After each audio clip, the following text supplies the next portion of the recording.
I think the most beautiful and powerful thing in the world is a repetitive thought.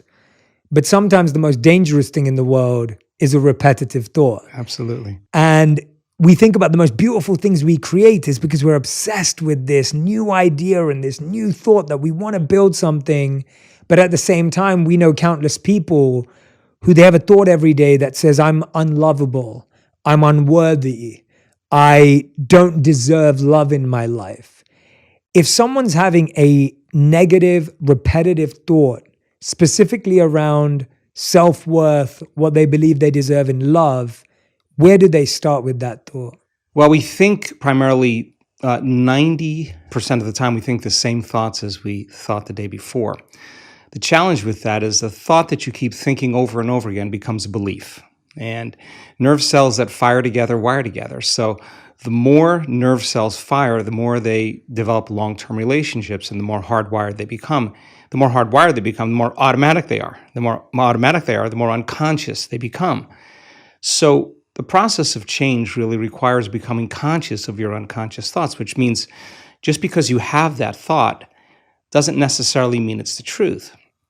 If you have that thought and you accept it, you believe it, you surrender to it without analyzing it, that thought will lead to the same choice, which will lead to the same behavior, which will create the same experience, which then will produce the same emotion. The same emotions then drive our very same thoughts. In time, our biology, our neurocircuitry, our neurochemistry, our hormones, and even our gene expression stays the same because we're the same. So in the process of change, when you come up against that unconscious belief and you make it conscious, most people get uncomfortable when they confront that thought. And they're stopping an automatic process. And the body, which has been conditioned to be the mind because it's doing something over and over again, that's a habit, is craving the experience because it wants the emotion associated with it, right? So the thought of being unworthy produces the feeling of being unworthy. That feeling then, when the person feels unworthy, tends to cause the person to think more unworthy thoughts. It only takes a thought and a feeling, an image of yourself and an emotion, a stimulus and response, and you can condition the body to memorize that behavior and that emotional state better than the conscious mind. So the moment we inhibit that thought or the moment we become conscious of it and we no longer accept it, there's a biological craving that takes place in the body because the body has been conditioned to be the mind. So the body starts influencing the mind to think more corresponding thoughts equal to that feeling. So here comes the assault. Now, you're not only unworthy, you're everything else that goes along with that feeling. And this is where people have to make up their mind if they truly want to change. Because if you decide to confront that thought and make a different choice, get ready because you're going to feel uncomfortable. It's going to feel unfamiliar. And there's going to be some uncertainty because you're stepping out of familiar territory. You're stepping out of the known and you're stepping into the unknown. Now, this is really when you leave the bleachers and you get on the playing field because the brain immediately looks around in its environment to see if anything's changing because you're changing, and you see that nothing in your world is changing because you actually haven't fully changed yet. So the moment we look for evidence in our life and we don't see it, sooner or later, most people accept that thought, which leads to the same choice, which creates the same behavior, which creates the same experience, that produces the same feeling. Then they say, oh, this feels right to me. No, that feels familiar because you've just returned back to the known self. I think that when people truly want to make up their mind to change and they become so conscious of those unconscious thoughts, they would never go unconscious to them again. That's the moment the body is being reconditioned to a new mind. If you inhibit that choice, that leads to that habit or that behavior. A habit is when you've done something so many times, the body knows how to do it better than the brain. Now you're stopping the body from being on its automation, on autopilot. And if the body's craving the feeling of unworthiness and you're stopping the body from feeling that way, and you're aware in your life how you speak, you're aware in your life how you're feeling, and you're checking in, you're saying, do I really want to feel this way? This is that river of change where you're going from the old self to the new self. So it makes sense then. If those principles in biology work in that way, they could actually work in our favor. So if you said, okay, I'm going to sit down for a few minutes.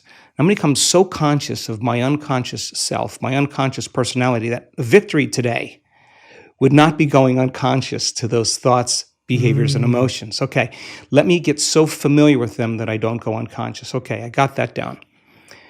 Now, what thoughts do I want to fire and wire in my brain? And if a belief is a thought that you keep thinking over and over again, with intention and with attention, you'll switch on that prefrontal cortex and assign meaning to the act and start installing new circuits in your brain. If you keep doing it over and over again, it becomes more hardwired, it becomes more automatic, and now you're installing a new belief that you are worthy of love, you are worthy of abundance, you are worthy to heal, whatever that is. That's the thought you do want to believe in. And when it matters the most is when it's the hardest. Because if you don't have the circuitry in place, you'll default back to the old programs, right? So then, if you said, how am I going to be in my Zoom calls today? How am I going to be in traffic today? How am I going to be with my ex, my coworkers? And you started thinking about and rehearsing how you were going to act in certain situations. The brain actually doesn't know the difference between the real-life experience and what you're imagining. The research on mental rehearsal shows that the brain will look like in time that it's already had the experience and it's vacant of the experience. Now, keep firing and wiring those circuits and you're going to begin to behave that way. So now you're installing circuitry now to use in your life to get your behaviors to match your intentions. If you said, how would it feel to feel worthy of love? How would it feel to be grateful for life? How would it feel to be worthy of abundance? And you said, I'm going to teach my body emotionally what this feels like before the manifestation of the event. You're not waiting for your life to change to feel worthy. You're actually changing your life by becoming worthy. You're generating abundance. You're generating love. You're creating an elevated emotion. Now, our data is so compelling because when you truly begin to elevate your emotional state and you could really lock in, to those elevated emotions, your body is so objective that it actually believes that it's living in a whole new environment before the environment changes. In other words, the body's believing it's in that new future. And if the environment signals the gene, and it does, and the end product of an experience in the environment is an emotion, you're actually signaling genes ahead of the environment, and your body will begin to become conditioned to a new mind. Now think about this. If you did that every day, the word meditation literally means become familiar with. You become familiar with your old self, you become familiar with your new self, and you say, I'm not getting up until I feel this feeling. And then you'd say, I want to be able to bring this feeling up whenever I want. I'm going to keep remembering this feeling over and over again. It only takes a thought and a feeling, an image of the future and emotion, a stimulus and response, that you can condition your body to believe it's living in a whole new life. And when you feel the emotions of your future, something amazing happens. You're no longer in lack or separation, so you're no longer looking for the event to take away that feeling of lack or separation. Your body's actually believing it's in the event. And so then you're not looking for it. You feel like it's already happened. Get ready, because that's when your life begins to change. And so we've discovered that if you're actually practicing this and you immersed yourself in that experience fully for 7 days, the amount of metabolic and biological changes that will take place in your body will be so significant that your body will actually believe it's living in that future. And yet, most of the people that come to our workshops are literally in a ballroom. There's nothing really exciting happening in the environment, but their body's believing they're living in a whole new life. And so one thought leads to a choice, which leads to a behavior, which creates an experience that produces an emotion. So then new information, new knowledge begins to cause you to think differently. If you can remember that knowledge and begin to make a different choice because you want to experience the truth of that information, you'll have to behave differently.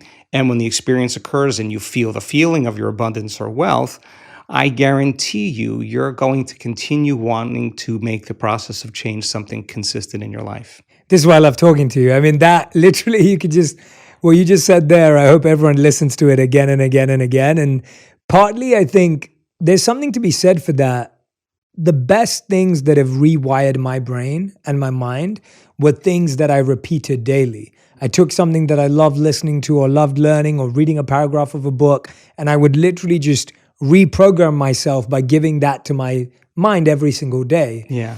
And as I'm listening to you talk, I think there's a few really powerful things I wanted to pull out.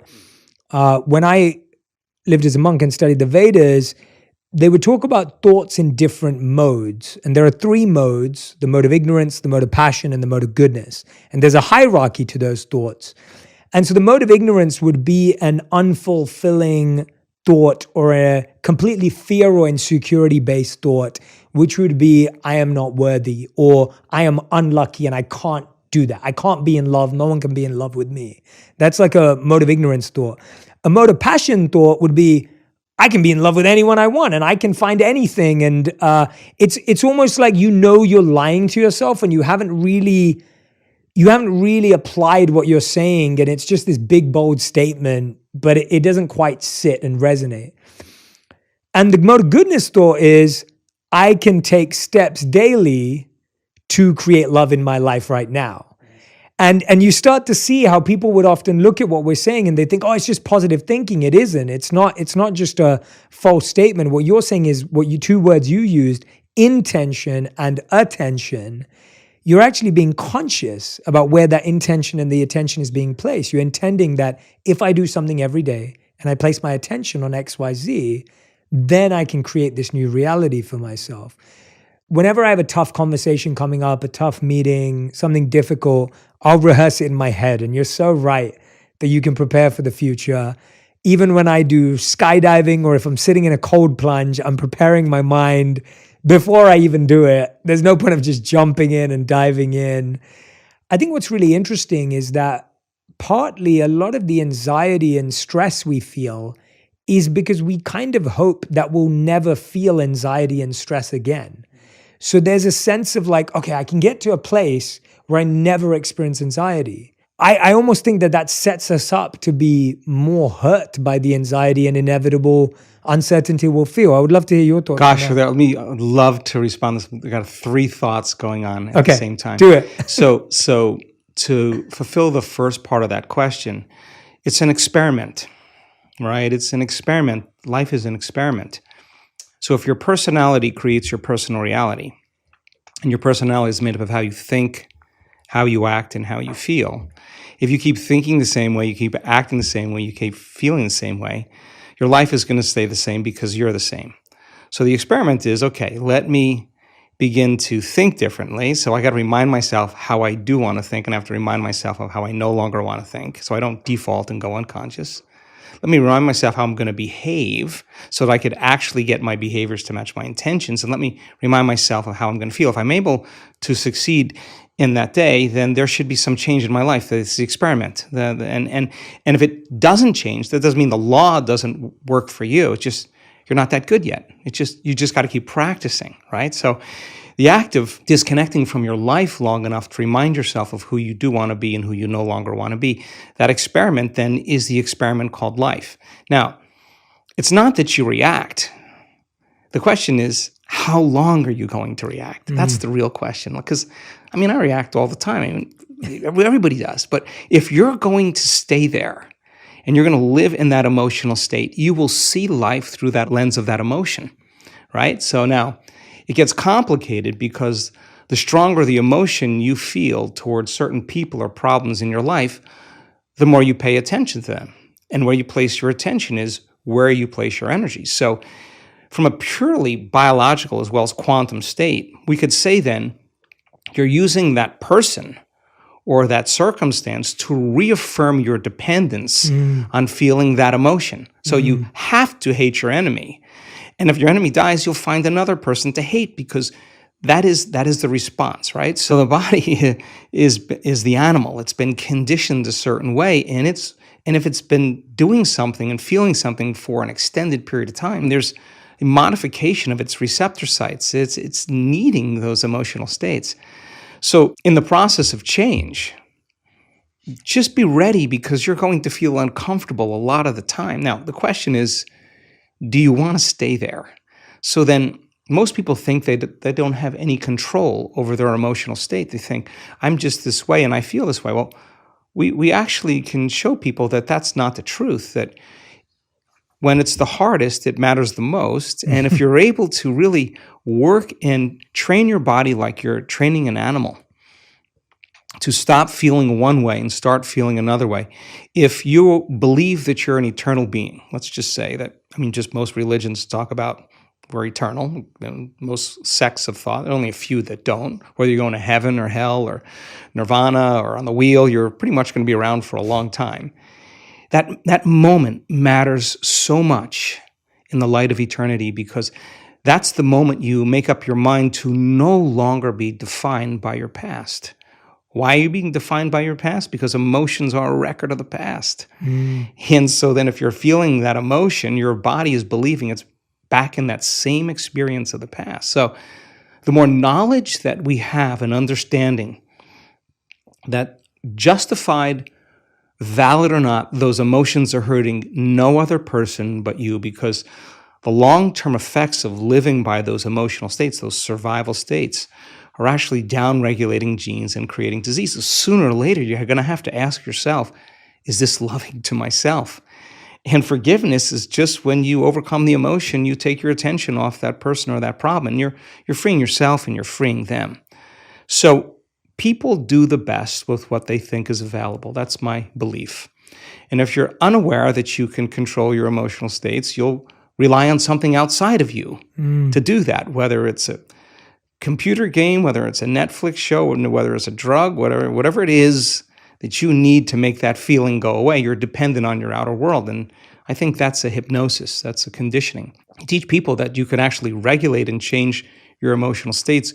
You give them the tools to literally step into a new future. So that process, of course, is extremely uncomfortable. And the question is, how long are you going to stay in that emotional state? And 50% of the story that most people tell about that past experience isn't even the truth. Because they're making things up, and they're doing that so that they can justify why they haven't changed since some past event. Most people reach a point in their life where they reach crisis or disease or diagnosis or loss or betrayal, where they finally go, gosh, it's time to change. I think change is an ongoing process, and the more we change, the more we should see evidence in our life. That makes it exciting. Yeah, and I think you're right that I've thought about this for a while, that I feel most people know that they want to change, and most people know what they want to change, but they still struggle to make a change. And so I found that we don't often have a values crisis, we have a habits crisis, because people don't know how to reprogram their habits, and they've started to assume that the way they feel is who they are. And I wonder how you think about this, because I think we're living at a time where what you just said is like you either kind of find a way to numb your feelings, so you're turning towards something external to numb how you feel, or today we're being told, well, feel every feeling and emotion completely. And then often we don't kind of get to the reprogramming phase. So I guess, how do you know how long to take a feeling seriously, effectively, and assessing it before you kind of take action on it? Feelings and emotions are the end product of past experiences, and we can remember experiences better because we can remember how they feel. The stronger the emotion we have to some experience in our life, the more altered we are inside of us. The more the brain freezes a frame and takes a snapshot, and that's called a long-term memory. That image is being bossed neurologically in the brain. So then what most people don't know is that every time they remember that event, that trauma, that betrayal, that loss, whatever it is, they're producing the same chemistry in their brain and body as if the event is occurring. So what happens over time is that conditioning process conditions the body to literally live in the past. So if a person is living by the same familiar feeling every single day, whether it's guilt or unworthiness or pain or suffering or victimization or depression or whatever it is, it's so important for them to come right up against that emotional state, because they're coming up against the known.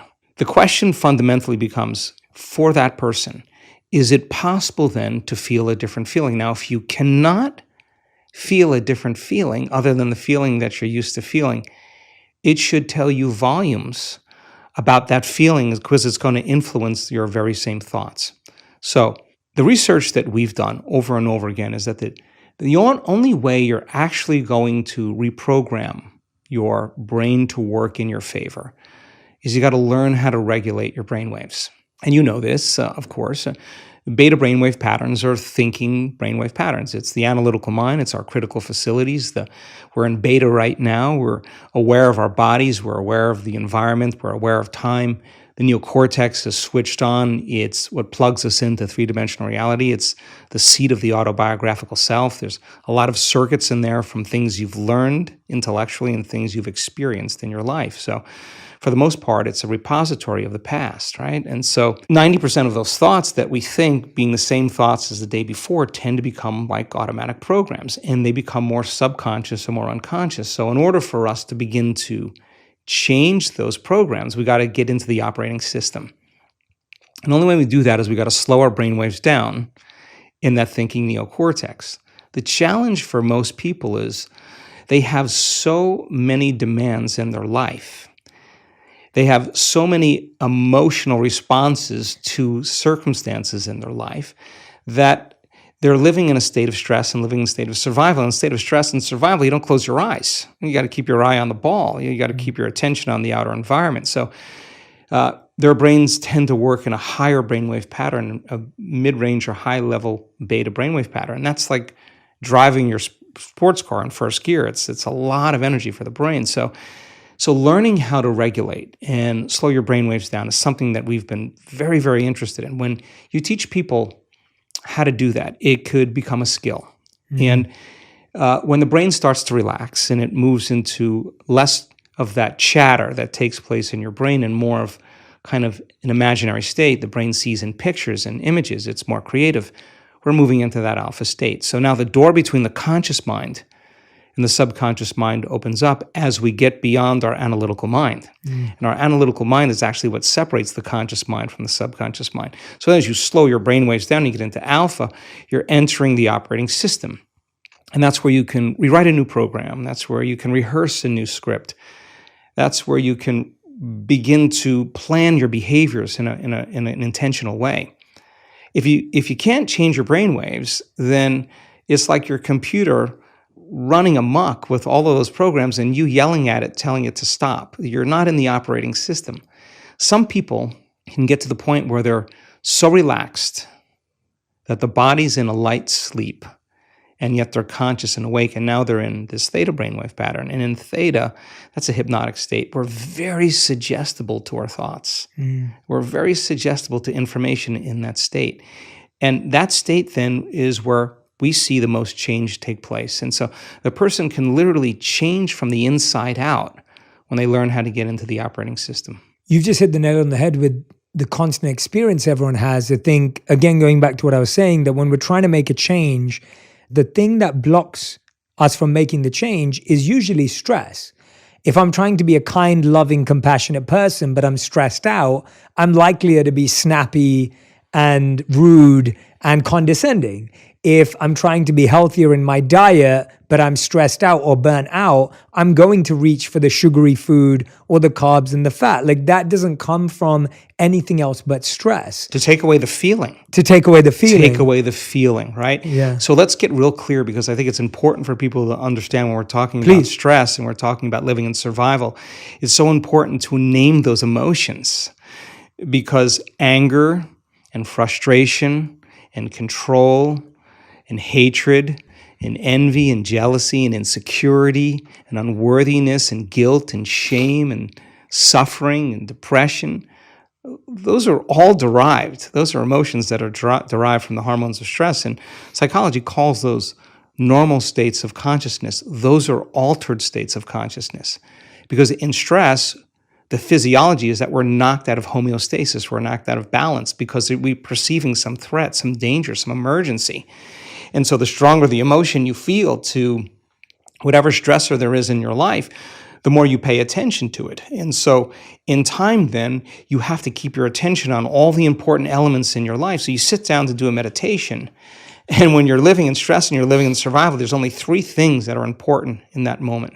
Your attention is on your body because you got to preserve it. Your attention is on something in your environment. And what's in your environment? People, objects, things, places. And you're very preoccupied with time. And when you're in stress and you're in survival, the brain goes onto a default mode and it's naturally trying to predict the next moment based on what it's learned in the past. And so as you always try to forecast the future based on your memory of the past, you can't be in the present moment, right? So, and yet our model of change, what we discovered is that the only way a person can change is when they get beyond their body, they get beyond all the elements of their environment, and they get beyond that predictable fusion of familiar past, and they sink into the present moment, which is the unknown.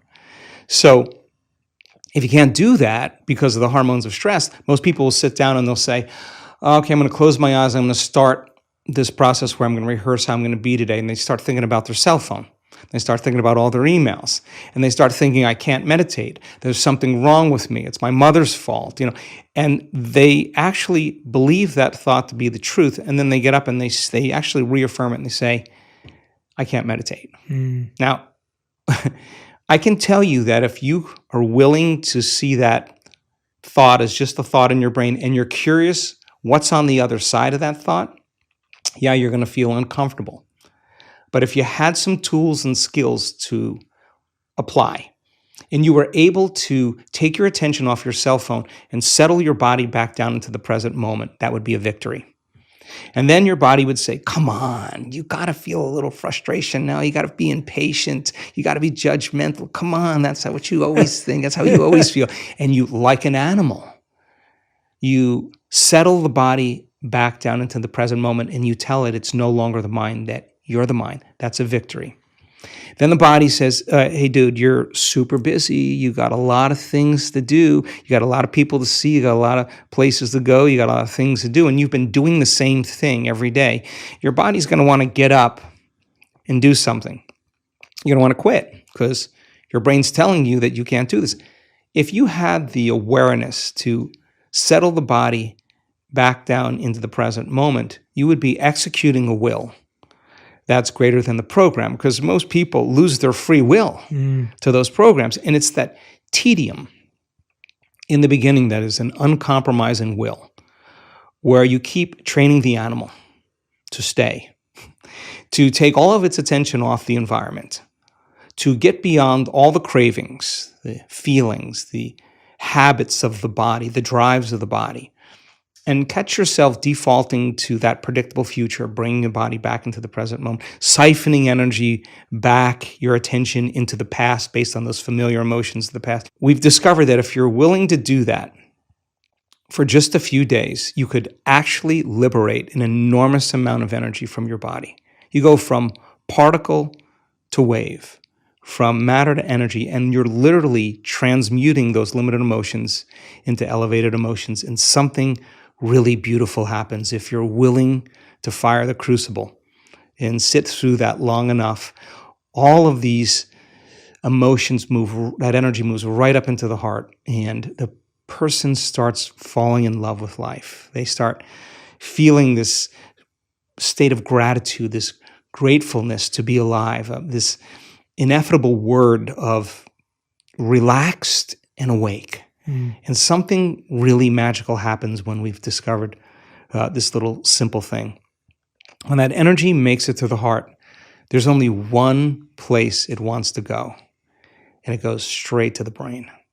So the person starts relaxing into their heart when they feel this feeling, and the more they relax into the heart, the more their brain all of a sudden starts becoming aroused. And they start going into these elevated gamma brainwave patterns. Now, gamma is not unconscious. Gamma is actually super conscious. It's actually super aware. You're outside the program now. So when that occurs and the brain goes into gamma brainwave patterns, what we discovered is it's not a little gamma. It's not a lot of gamma. It's not a whole lot of gamma. It's a supernatural amount of gamma. And we start seeing these brainwaves where we see theta start carrying alpha, and alpha starts resonating with beta, and beta starts creating high beta, and high beta starts creating gamma. And you see these standing waves of brain coherence happening. And the person feels so amazing that they don't want the moment to end. And so we see when they put their attention on their heart, like filling a gas tank, we see on the gauge of on the scan, this very low frequency start rising in the heart. The energy that's the heart uses to function actually goes up because they're placing their attention there. And where they place their attention is where they place their energy. And then you see the parasympathetic nervous system come up with it. That's the nervous system of relaxation. And then we see it kind of drop. And we see the sympathetic nervous system starting to go up. And now sympathetic regulation is an arousal, right? But the arousal isn't fear. The arousal isn't hatred or aggression. The arousal isn't pain. That's the arousal created from survival. There's only one other arousal, and that's ecstasy. That's bliss. And the person all of a sudden feels connected to something greater. Now, here's the beauty. We could see people do this in 15 minutes. The most important takeaway around all of this is that feeling that they're feeling is not coming from anywhere outside of them. No person's doing that. No wardrobe change is doing that. No sports car, no football game. Nothing is doing it to them. It's actually coming from within. That is the moment they stop looking for it outside of them, and the love affair begins. And so when we start feeling these elevated emotions, these more selfless emotions, it's not like you have to try to forgive. It actually is the side effect of you changing your emotional state. You no longer want because you feel so whole. How could you want anything? So we started interviewing people when they had these moments, and they had such an incredible amount of love that they felt. We measured their oxytocin levels, their love chemicals are very elevated. The amount of gamma in terms of coherence was 200, 300, 400 standard deviations outside of normal in coherent gamma. Now, 3 standard deviations outside of normal in gamma is about 2% of the population. 200, 300, 400, a lot of energy in the brain. So the brain all of a sudden is receiving an enormous amount of energy. So we've discovered relaxed in the heart and awake in the brain. And that process of transformation is your willingness to sit past that thought, past that emotion, and keep training the animal. And sooner or later, you can recondition it to a new mind. And the system for this new mind and this journey that you're talking about is meditation. Like, this is coming through a meditative practice. Is that similar to the breathwork meditation practice that you just did research on, or is that totally separate? Wow. Okay. Yeah. Yes. So our week-long events are a full immersion experience. We've done the largest studies on meditation that have ever been done, just because we have a community of 1,800 people that come to an event that are going to be getting up at the same time, doing the same thing, pretty much making the same food choices, in pretty much a big laboratory, right? And so our discoveries in working with 1,800 people in measuring brain waves, their brain function before and after the event, measuring their gene expression before and after the event. We're measuring 2,882 metabolites in their blood. We're measuring DNA expression. We're measuring urine. We're measuring saliva. We're measuring the energy of the room. We're measuring everything. And meditation, in a sense that it's not in the traditional way. What we do is we look at what really works. We're actually looking to say, well, that's something that we can actually see a change in. So we teach meditation 3 ways: to become familiar with your old self and to become familiar with your new self. That's what the word meditation means, familiarization, to become familiar with. So we use that model for change. To slow your brainwaves down and get beyond your analytical mind is meditation. And you teach your body how to do that. And we've discovered a formula that simply makes it very easy for people to do it. You practice it, you'll get good at it, just like anything else you practice. So to get beyond the analytical mind is another way to reprogram ourselves. And then meditation is really about getting beyond your body, or disconnecting from your body, disconnecting from your environment, and forgetting about time. And that is that eye of the needle where we begin to make the most significant changes. So we're data-driven. We're really looking to see what it is. And when we see brains respond in the same way, it helps me enormously to teach the material better. And so the more people understand what they're doing and the more they understand why they're doing it, the more naturally the how becomes easier. And nothing is left to conjecture. If nothing is left to superstition or dogma or even spiritual, traditional words, use science as the contemporary language to demystify that process. And you give people numerous times to overcome themselves and numerous times to connect. Sooner or later, you'll start watching transformation right before your eyes. And so one of the cool things that we've discovered is that we have so much compelling data to suggest that you're greater than you think, more powerful than you know, more unlimited than you could ever dream. We have compelling data to suggest that your nervous system is the greatest pharmacist in the world, that it makes drugs that work better than any drug in a drugstore. A drug study is about 18 to 25% cause and effect, causality. Our data is between 75 and 85% cause and effect. This is a person creating their own pharmacy of anti-inflammatories, their own pharmacy of anti-carcinogenic chemicals, their own pharmacy of pain relievers. We're seeing this over and over again. So we have this incredible data that says that this is no longer pseudoscience. This is really science. The side effect of a person's transformation has changed my belief in what's possible. I have seen people stand on the stage with stage 4 cancers that were in every single organ in their body that metastasized, and they have no sign of cancer in their body. And we have data that suggests that you put the blood of an advanced meditator and a uterine cancer cell, a pancreatic cancer cell, 70% of the mitochondrial function in the cancer cell is diminished. And the mitochondria is the energy packets of the cell. It's taking energy out of the cancer cell. It works perfect with what we're seeing with the testimonials that people are telling around the world. We've seen blind people see, we've seen deaf people hear, we've seen people with spinal cord injuries walk again, we've seen ALS change, we've seen all kinds of unbelievable health conditions changed by a person simply changing the way they think, the way they act, and the way they feel. How long have you seen certain things last? Like, how much does the practice have to continue daily to sustain impact? Because I feel that, this isn't, as you know, isn't a one-off thing, and that isn't what you're encouraging. Like, this is the experience of when someone's coming to a retreat or an event, they're having this incredible experience, but then do you measure how people continue to practice? Yeah, it's important. Yeah, it's super important for us. And of course, we have mounds of data, but let's see if I can say this as clear as I possibly can. When a person has that arousal, where they're feeling that elevated emotion, and their eyes are closed, they're in a room with 1,800 people. There's music playing in the background. They're not eating, they're not smelling, they're not tasting, they're not moving about and feeling. On some level, they're having an inner experience, right?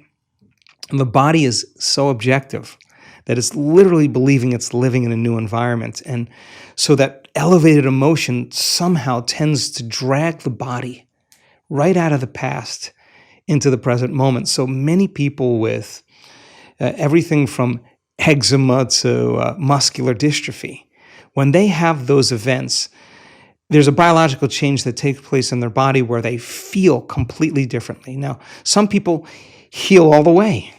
Some people are out of their wheelchair and they're walking again, but they're limping. And that doesn't mean it's over. It just means they made contact or they hit gold.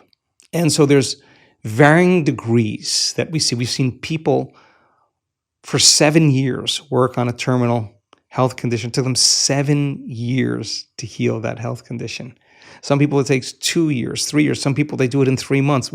There's no predictable menu that we can say it's this way. Now, when people have those more profoundly aroused states, it seems like their change is much more immediate and much more permanent.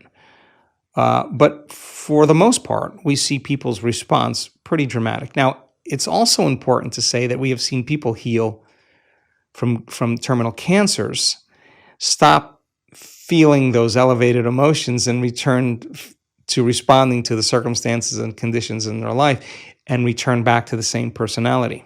The same personality is the same personal reality, and their body's believing it's living in that same environment, and they're feeling the same way, and they're in the habit of acting the same way and thinking the same way, and lo and behold, the condition returns. We've seen people heal themselves of Parkinson's disease more than once, have one response to some very serious event in their life that produced a very strong emotion, and in 1 hour, their condition returned because they literally went back to their old self. And we've seen that person turn around and reverse the condition again. Again, people do the best with what they think is available. The person standing on the stage, we've had numerous physicians and researchers stand on the stage, they're the 4-minute mile. They're telling the community, I'm the example of truth. This is no longer philosophy. This is no longer theory. Here's my scans. We had someone with bilateral breast cancer just recently. No evidence of cancer in her breasts or any lymph nodes, no longer in her liver. I'm looking out at the audience, and everybody's leaning in. There's the 4-minute mile, and that person's telling the truth, and they're telling a story, and it's not pretty. It's not always rosy. They went through a lot of dark nights. They went through a lot of their condition getting worse. But every day they had to show up for themselves. If they stopped showing up and doing the work, they would really not believe it was possible.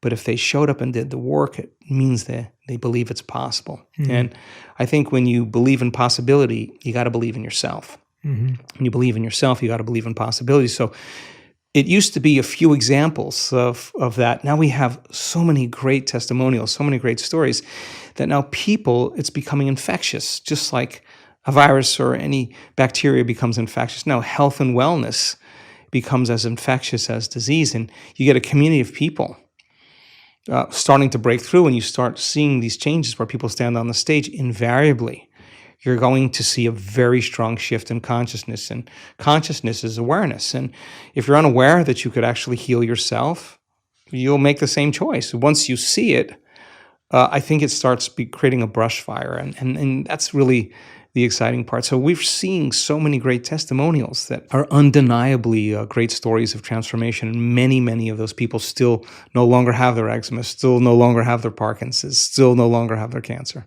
Yeah, since the last time we spoke, I know your team of researchers went and did some work. I wanted to ask you some questions about this. You did some research on the impact of 1-minute breath work. How does this impact our heart rate variability, and how does HRV impact our anxiety? Let's talk about heart rate variability, because it's an important thing. So your brain is trying to control and predict everything that's taking place in your life, because stress is actually created when you can't predict something, you can't control something, or you have the perception that something's going to get worse, okay? So you switch on that primitive nervous system, the fight or flight nervous system, and as you shift your attention from one person to another thing, to another place, to another problem, every one of those different elements has a neurological network in your brain. So the arousal of the hormones to say, pay attention, there's danger. As you start shifting your attention to each one of these elements that have neurological networks in your brain starts firing very incoherently. And in fact, you could actually, by thinking about your problems, turn on the stress response just by thought alone. And that's what most people do. So now there you are, you're sitting in traffic. The heart is pumping because it's trying to get blood to the extremities, because a primitive system is switching on, saying that there's a predator, there's danger. And the heart is beating against closed arteries. And the heart starts beating out of rhythm, it starts beating out of order, and it starts beating very incoherently. So when you have incoherence in the brain, and you have incoherence in the heart, when waves are incoherent, when they intersect with each other, they cancel each other out. And when they cancel each other out, that's less energy in the brain. If there's less energy in the brain, you're going to default to some of those reflexive systems. If energy is diminished in the heart, you're not going to trust. You're not going to be vulnerable. You're not going to want to commune. You're not going to want to connect. You're not going to want to feel grateful. It's not a time to feel any of those things. It's time to run, fight, and hide. Okay, so most people say, okay, well, I had a stressful day. I was stressed out the entire day. And at the end of the day, they turn on the TV and they relax. The important thing to realize is that if you're relying on something outside of you to change that emotional state, you'll become dependent on it. So is it possible then to begin to create more coherence in the brain? And the answer is yes, because when you're under the gun of those chemicals of survival, you're narrowing your focus on the cause. You hear something moving in the bushes, you freeze, and you narrow your focus. And it's that narrowing of focus that tends to be obsessive. When we're in stress, we overthink things, we overanalyze. That actually, we've discovered, makes the brain worse. And it actually makes the heart regulate more out of order. So then we said, okay, if the brain is narrowing its focus and it's becoming over-attentive, what if we teach it how to do something else? What if we teach it how to broaden its focus? And instead of focusing on something material or something known, just open up and focus on nothing. And the act of broadening the focus actually causes a person to stop thinking and doing and start sensing and feeling, is actually what starts to slow their brain waves down. The redundancy of shifting your attention from one person to another problem to another thing causes the brain to fire like a lightning storm in the clouds very incoherently. So as you start to open your awareness and sense nothing, we've seen this thousands of times, those different networks that are firing out of order start to synchronize. And what syncs in the brain links in the brain, and the brain becomes more orderly. It starts to become more coherent. If you could learn how to rest your attention in your heart, and where you place your attention is where you place your energy, regulate your breath, start slowing your breathing down, even if you did it for 1 minute, you could actually begin to change your brain waves, and you could actually cause your heart to start functioning more regulation and more order. If you said, okay, I'm going to work with my body, and I'm going to start breathing, and I'm going to start feeling emotions that I do want to feel. Yes, it may take you a few minutes to get there, but if you keep practicing it over and over again, the heart starts producing a very profound signal. It starts to produce an external magnetic field. It's measurable. So now you have a coherent brain, which means you can get very intentional. And you have a coherent heart, which means you can feel the emotions of your future before it happens. Somehow you have this broadcasting of this Wi-Fi signal. And the brain tends to be electrical in nature, so it sends out an electrical charge into the field. The heart is the magnetic charge. It's what draws things to us. It's the magnetic field. And now you actually, by changing the way you think and the way you feel, you're changing the signal in the field. And if you're able to maintain that state for an extended period of time, I say something magical is going to happen in your life. Something unusual, some unknown experience is going to occur. If you keep thinking the same way and feeling the same way, your life should stay the same. So we do 1-minute practices, we do 5-minute practices, we do 30-minute practices. We want to get so good at doing it with our eyes closed that we can do it with our eyes open. Yeah, no, when I hear that, like I've had personal, genuine experience of that, where I've done that when I'm having a moment where I'm feeling anxious or I'm feeling stressed or, something unpredictable has happened and I feel that change in my heart rate. And I notice my breathing change. I notice it become more shallow. I notice it become more random. I know that when I'm practicing breath work, I'm able to come back to stillness. I'm able to come back to that sense of balance. And then I'm able to actually approach the issue at hand with more clarity, with more connectedness and a feeling of confidence. But when someone else who may not have had that experience yet or may not be trained in that, they're just thinking, well, how do I solve the problem, right? Like they're listening to me and you going, well, but I can't because I need to solve this problem. Like you're saying, like, oh, I'm going to be 30 minutes late for a job interview, or I just had an argument with my partner this morning and I've got a big presentation this morning as well at work. Now I'm stressed about it because I'm thinking about that. Or my kid just I had to rush him to hospital and now I'm late. Like, I guess when you're looking at it from a very human point of view, it's really hard to understand the value in this. What do you say to anyone who's thinking and feeling that way? No, I think it's a reasonable conversation. Yeah. I mean, sometimes we have to be super aroused Sometimes we really have to pay attention. And sometimes there are threats and dangers where that primitive nervous system actually works in our favor. And that's the emergency system. But you got to also realize that you only have a certain amount of energy. And if you're living in emergency mode for an extended period of time, there's no energy for growth and repair. There's no energy for long-term building projects. And so when it's needed and you have to outrun the predator, you go. You don't sit and try to make friends with the predator. We're not that good. You run, right? Yeah. The problem is if you keep that alarm system switched on all the time, it gets very addictive. It's a great answer. Yeah. It gets very addictive, right? And so I've looked at people's brain scans and watched their brain get worse in the early days and tap them on the head and say, what were you doing in there? 100% of the time, they were analyzing the problems in their life within that disturbing emotion. And if an emotion is a record of the past and they can't think greater than how they feel, they're thinking in the past, there's no solution there. Cross the river, get beyond the emotion, and you'll see possibility because you're no longer in the box of that emotional state. Now, that's so much easier said than done because you're going against thousands of years of programming of living in survival. I mean, 200 years ago, it wasn't easy being human. I mean, we're in survival all the time. I mean, famine, every disease. I mean, it was hard to be human. And so we have to lay down the very thing we used our whole life to get what we want for something greater to occur, and it goes against thousands of years of programming. It's not something that you get good at doing once. You got to keep practicing. So you really have two ways to look at it. If you're living in stress and you're living in survival, and that system is switched on, then everything will be a threat.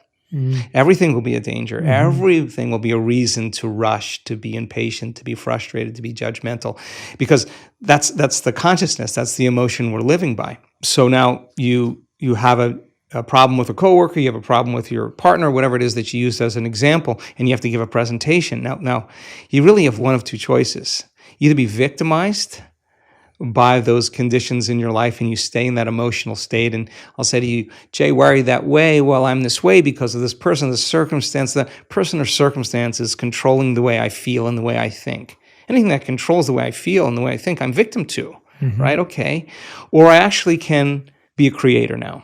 Okay. So when it's the hardest, it matters the most. Okay. So there's going to be a story, a valid story that's going to go along with those emotions that you're going to have to give up, that you can address at another time from a different state. If you're altered in that state and you say something, you do something, you write the email, you send the text, you'll always regret it. You'll always say, I should have never said that. I should have never done that. We got to learn that we're in an altered state at that time. So there's only one of two choices. You either stay there the whole day and tell everybody that story, or you say, okay, let me take a moment. Remember that this is the experiment called life. Okay, let me practice getting relaxed in my heart. Let me slow the animal down. Let me practice that. Take a few minutes. Now, let me breathe. Let me get my state back. Let me change everything. Okay, let me remember who I am, who I want to be when I open my eyes, and let me practice that again. Now, even if you had to do that 10 times in one day, I would say it was a day worth living. I would say it was a day worth living. And when we do walking meditations, in our retreats, we're doing walking meditations so you can practice doing it with your eyes open. Like if you're going to be relaxed in your heart and awake in your brain, and you can do it with your eyes closed, okay, let's take it out for a test drive. Let me open my eyes. Let me pay a little bit more attention to my inner world. Let me practice feeling this feeling. Let me practice feeling this way, and let my brain do what it does. Let me let me change my physiology. Let me change my state. Let me walk as the healed person. Let me walk as the abundant person. Let me walk as if my prayers are answered. Let me walk in this state. If I keep practicing that over and over, it's going to become a habit, right? Yeah. So we hit it as many ways as we can. We have at least 7 or 8 different breaths that we do because we see how they all work in the brain. We have all kinds of meditations. We have sitting meditations. We have standing and walking meditations. We have laying down meditations because we want you to be able to do it with your eyes open, with your eyes closed, standing, walking any way you can so that you don't default and return back to that person. Now, if you do default, you didn't fail. That's a program. You just went unconscious. And how many times do we have to forget until we stop forgetting and start remembering. That's the moment of change. No one cares how many times you fell off the bicycle. If you ride the bicycle now, you ride the bike. So it's the constant process every single day. And I think that sometimes we look for evidence in our life and it hasn't happened. And I think it's so important that we still show up. Yeah. Yeah, because that's where you're changing the most. And when you get to that point where you could care less if it happens or not, because you feel so happy, so grateful for who you are, get ready, because your life is going to begin to change in magical ways. I'm so proud of our community, not because they do the work every day, not because they're trying to be good or please anybody.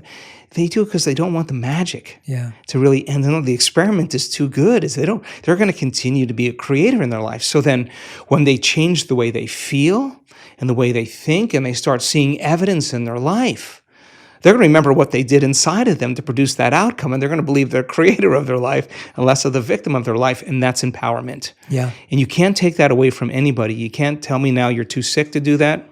You can't tell me you're too old to do that. You can't tell me you had a horrible past, you're too out of shape. You can't even tell me that you never meditated before, because we have people that come, they know nothing, they get dragged by somebody, and they have the most profound experience because they're not expecting anything. And we have data that suggests that when you don't expect anything, you're going to have a profound moment. So everybody can do it. There's nobody that's so special to be excluded from this process. And we have had people that have had brutal pasts with abuse, with trauma. We've seen Navy SEALs and prisoners with horrible, horrible memories literally transform in 7 days. And I could say right now that you make the time every single day to decide who you're going to present to the world, and you get up as that person. You're going to fall a lot of times, but sooner or later, once you start to change, it's pretty hard to go back. Yeah, I think we so easily forget that anything that we've achieved today, any place we've got to, was a commitment to refining the process. It was a disciplined effort to make a tiny improvement on something else. When you give the cycle example, the bike example, the idea that you got back up and you maybe changed one thing. You knew to shift your balance differently. You knew to pedal at a different pace. Like, you tried these different things. And it's what you're saying, that it's an experiment. If we keep trying the same thing, we get the same result. But the point that I love that you brought up to that answer was the idea that sometimes you do need to be an emergency, but don't make emergency a habit. Exactly. And I think that's where most of us veer off on the wrong path. I was asked recently, anyone who knows me today knows that I'm a hardworking, productive, high-performance type of individual. I live a very scheduled life and a disciplined life. And the biggest question I get around the holidays is, Jay, are you able to switch off? And I always go back and give the credit to my monk training. I'm saying I switch off immediately. As soon as I'm on the flight home, I remember before Christmas, I was getting on a flight home back to London, and I was off the moment I stepped onto the flight. And it was because it's not because I'm special or because I'm unique or I have superpowers. It's because I've simply done what you said, where I've trained myself to always be present. And so if I'm really present in my work, like I am with you now, then when I'm on the plane, I'm just present and I know that it's time to switch off. And so I think the idea that our presence bleeds and our lack of presence bleeds, and it's not that you can selectively be in emergency here and not in emergency here. The state you're feeling is going to spread across your whole life. Like, I know a lot of people who are high performance, and I've had to be mindful of this as well. It's like they're high performance at work, but then they take that high performance and they give it to their family. And now their family is getting a high performance dad, and they don't want that. They just want their dad, or they want their mom. And so how do we develop that? I guess that's a highly trained ability, is what you're saying, is we get the ability then to say, okay, I know when to use this and when not to. That's a more heightened state. Yeah, I mean, look, there's nothing wrong with the hormones of stress. I mean, that's the only way we could actually survive. We're part human, part animal, part divine. I mean, we have two things at work here. I think the biggest challenge for a lot of people, and 70% of the time, people are living in that state of survival, living in that state of stress. The more you understand what that actually does to you, the more you can make better choices on how long you actually do want to stay there. Here's an example. many people who are changing a health condition in our work, they start to do the work. They start noticing, I'm sleeping better. I have less pain. I got my appetite back. I feel like I have more energy. They start noticing these subtle subjective changes. They go to their doctor, and their scans still show that they have their health condition. So they're noticing a change, but they're not healed all the way. Now, they don't say it didn't work. They say, what is it about me that I still have to change in order to heal? What thought, what behavior, what emotion? So they're a work in progress, right? Many of those people discover that they have one really good hour of meditation where they feel connected, they feel like their heart is opening up, they feel like their brain is coherent, they feel really great, they don't want the moment to end, and then they spend 15 or 16 hours of their day back in a program, rushing around, back in their emotional states, responding and reacting. And they realize that how could 1 hour of an elevated state weigh against 15 or 16 hours of my response to everyone and everything in my life emotionally is derived from those familiar emotions of fear or anger or hatred or pain or suffering, whatever.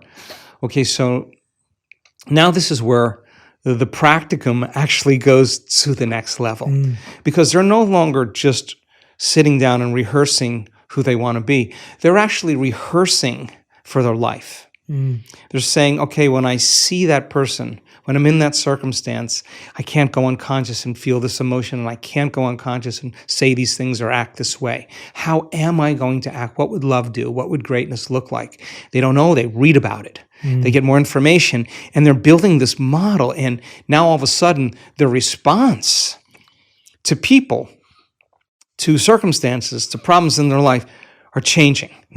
That's because they're changing. Then they notice that their health condition starts to improve a little bit more. Now they don't say, how come my Alzheimer's or my Parkinson's or my ALS hasn't healed? They're saying, how much more can I open my heart in my day and feel this with my eyes open all day long? If I understand that if I live by these emotions, I'm signaling genes ahead of the environment. Ooh, I'm going to stay in this state because it's this emotional state that is actually going to heal me. So I got to remember this feeling. I got to remember this feeling. I got to remember this feeling. And now they're no longer trying to remember the feeling just for any other reason, but because they want to remember the feeling when they're with their eyes open. Now they're understanding that the more that they change, the more that their health changes. And you can have the best diet, and you could do the best exercise, and you could be really rigid in the food choices and vitamins and minerals and keep your body chemically balanced and physically balanced. But if you're not emotionally balanced and you're constantly in that fight or flight system, stress is when your body's knocked out of homeostasis. The stress is when your brain and body are knocked out of balance. So you could have all those things working for you, but if you are living in fear or you're controlling and you're rigid and you're perfectionist and you're hard on yourself, it's going to make sense that is going to have to change in order for you to change, right? And so people start getting it. That's the only way I'm going to change. If I don't change, it's not going to change. Yeah, one of my favorite things as a practical exercise I ever did was I literally had scripts, and I mean handwritten, like I wrote scripts for how I wanted to feel when I experienced ego or envy. And so for every emotional challenge I had, something that I thought was an unhealthy thought, I literally had like pages and pages and pages of scripts that were built up from research, that were built up from spiritual literature, that were built up from science, whatever it may be, of what did I want to be able to say to myself when this thought or that thought came up. And it sounds so basic, but it really does rewire your thoughts when now all I can think of is that script. Sure. And I need to update that script regularly. Sure. That's a good point. Yeah. I mean, I'm constantly it's constantly. Yeah, it's not once. I'm constantly. I mean, 95% of who we are by the time of middle age is a set of unconscious thoughts, behaviors, and emotions. I mean, those are beliefs and perceptions that we have about ourselves and our lives. So, I mean, this is a never-ending process of self-discovery. I mean, there's always challenges that you'll have in your life that are going to initiate you into becoming conscious of what you're unconscious to. Yeah. And you got to meet those challenges from a greater level of consciousness than the consciousness that's created. And you can't, if you don't, your response in the way you feel and the way you think being the same, and if you believe that how you think and how you feel creates your life, If you don't change the way you think and the way you feel, your life's going to stay the same because you're the same. I mean, that's the way it works. So fundamentally, it's so important for people to understand that it is actually possible to change. It really is possible. It is, yeah. I love that you keep repeating that, because I think that's the hardest part, where you've just, again, the broken record is, I can't change, nothing will change. And not realizing that it's just a set of habits, it's just a set of routines that you've adopted as your reality. And you're going to be uncomfortable, so get used to it. And so you could either stay uncomfortable, or you could actually say, how do I want to feel? Instead of memorizing this emotion, let me memorize this emotion. Let me open my heart when it goes against everything that I've been taught and programmed to do. I mean, and that's really when it really begins to matter the most. So it's really an exciting time, and I'm so happy to see that people are wrapping their minds around all of this and doing it for themselves. Absolutely, absolutely. Have you found a difference, and I want to get a bit more technical here, have you found a difference between meditation with breath work and without breath work? Because I know you do both. And what do you find is the usefulness and benefits of either? So we do so many different types of breath for so many different types of reasons. The breath that we were talking about with Inspire, pulling the mind out of the body, we do that breath to take that creative life force that sits at the base of the spine, that energy that can create another life form. The energy we use to digest a meal, the energy that we use to run from a predator. We're taking all that energy that's stored in the body emotionally, and we're pulling that energy back up into the brain. If you practice this breath repeatedly, there will be a release of energy into the brain. We have the data to show that you're going to have a lot more energy in your brain. You're going to be way more coherent in your brain, and you're going to be more conscious, right? And so why is that important? Why? Because when you regulate your brain waves, we don't want you to fall asleep. We want you to actually be really relaxed and awake at the same time. So we do this one breath called pulling the mind out of the body. That's the Inspire series, where we're taking all that creative energy and we're with the breath, pulling that energy right up to a specific area of the brain. When you do that properly, your brain will go into an altered state. That's the reason why we do it. Then we do all kinds of other breathing, like breathing to change the heart rhythm. Sometimes when we're doing a laying down breath, when we're practicing getting into that mystical state, just when the audience is just starting to move into a slower brainwave state, we'll do a very forced inhalation, exhalation, over and over again, like a hiker's breath, only so that the person feels euphoric.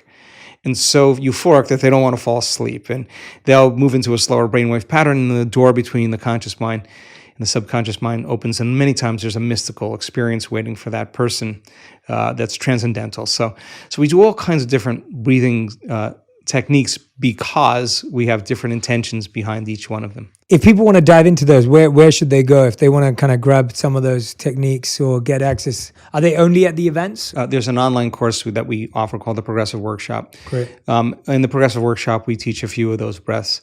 And if you come to a week-long event, you'll have an opportunity to do all of them. And we start at 6 a.m, we finish at, I don't know, Cancun, the last one we did, I think we finished at 8 or 8:30 every night. It was just a great group of people. And we go 7 days, and some mornings a little earlier, but you got a lot of practice. You got a lot of tools. So by the time you leave, you can use them in your life. Yeah, that's amazing. Yeah, for anyone who can't obviously get to the live events, then the online course will be helpful. But if you can, go along to one of them. And I think there's some good descriptions also in Becoming Supernatural, my last book, where we break it all down. And then there's some tutorials that we have on our website to help you with some of the breathing. Yeah. I love that. Joe, is there anything I haven't asked you about today, or anything that's on your mind and heart that you really want to share with everyone, or something you've been working on, or anything you feel compelled to share? Gosh, we covered a lot. We've covered a lot. We're doing some really cool research with random event generators, and random event generators are sophisticated coin tosses. You know, the more you toss a coin, the more you're going to get 50-50 heads or tails, right? So this program machine generates about 1,000 tosses in a second. So you're looking at a very, very sophisticated machine. And if you run it for 30 minutes, you're going to see in time an equal number of ones or zeros or heads or tails, and you're going to see the straight line. When you get a group of people together with brain coherence and heart coherence, they're emitting a field.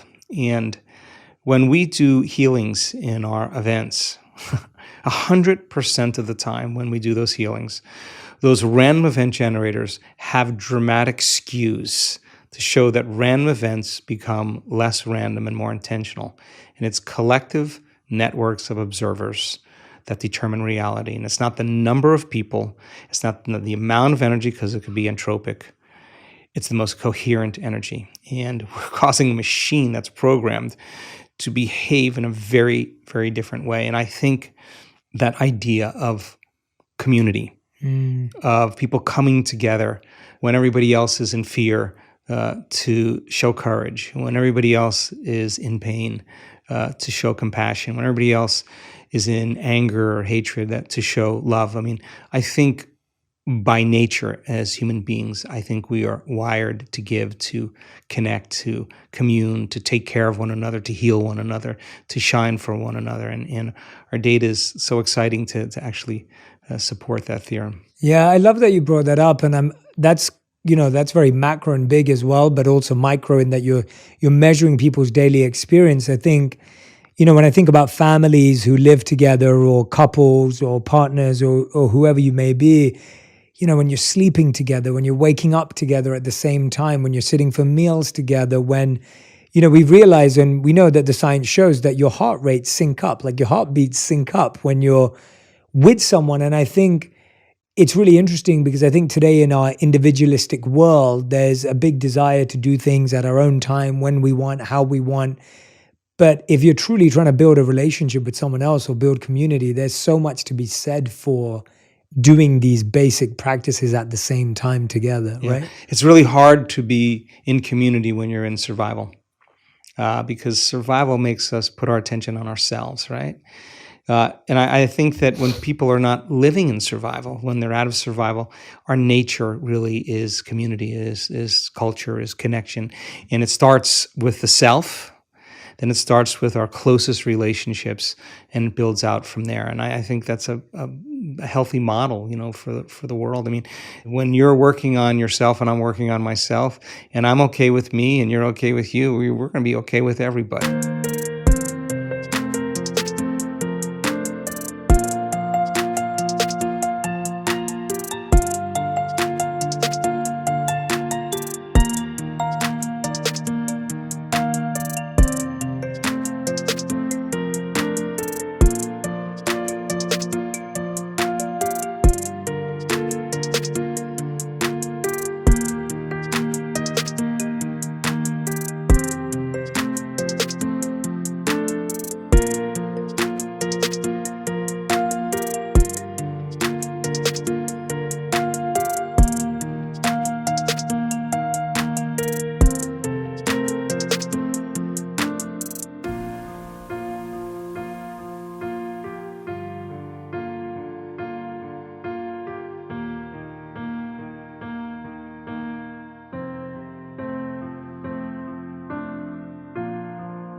And I think when we're not okay with ourselves, that's when it gets complicated.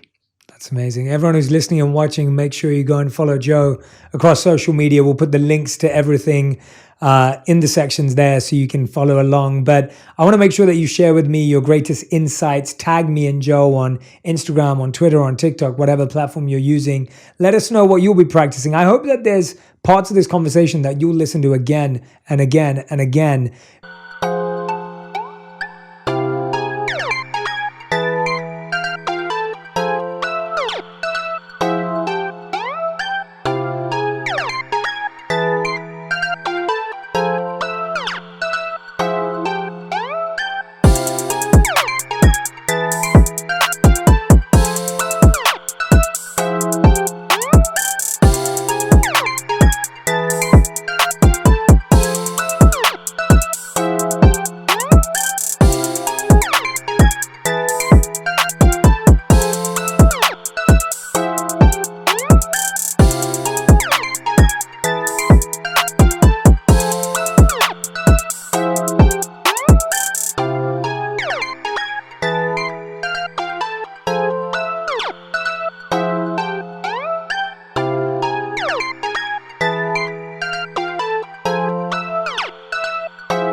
because you have to realize that the first time you hear it, there may be some inspiration, there may be some insight, but the second time, that repetition is going to help you actually apply, rewire, and reconfigure. So make sure you repeat, listen, and make sure you share this with a friend as well so you can discuss it, talk